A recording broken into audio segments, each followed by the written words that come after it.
Voilà monsieur, bonsoir, merci de choisir France 3. Regardons ensemble le sommaire de cette édition du vendredi 20 mars 2009. Le ministre des Sports, Bernard Laporte, à Pusignan, dans le Rhône, à la rencontre d'un entrepreneur plutôt original qui rêve d'un stade de rugby de 10 000 places, un projet réalisé avec des fonds privés et qu'il défend depuis près de 20 ans. Valérie Bonnet, Julien Sauvadon. Un bon Indien est un Indien vivant. C'est un camion vide qui est un camion mort. Farfelu pour certains, visionnaire pour d'autres. Non, il faut qu'on arrête. Vraiment, il faut qu'on arrête maintenant. Difficile de cerner André Roibé. Le moins que l'on puisse dire, c'est que cet entrepreneur aime son terroir, au point d'avoir des visions. Quand le cerveau se met en route, je le laisse faire.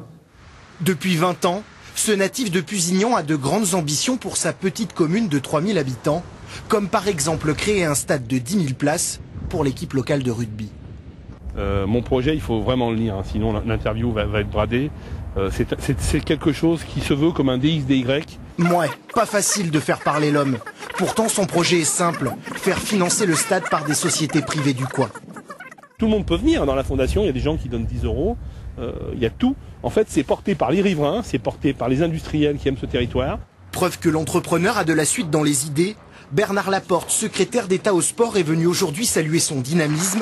65 entreprises se sont déjà engagées sur ce projet original.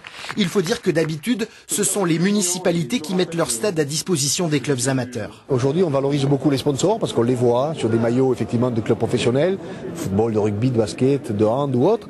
Mais ceux-là, on ne les voit pas, on n'en parle pas, parce que souvent les sponsors prennent le devant sur les mécènes. Mais moi, je tiens à les encourager, à les féliciter. C'est pas un projet si fou que ça, c'est un projet qui est fait par les gens qui habitent ici, pour les gens qui habitent ici. Et c'est vrai que la plupart des projets d'aménagement du territoire sont faits souvent par des administrations, des technostructures, qui ne sont pas des habitants du territoire. Et c'est ça qui est très intéressant.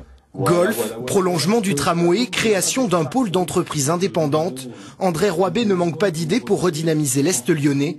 Certains imaginent déjà le Loup et le CSBJ disputer leur match dans le bien nommé Wallace Space of Pusignan.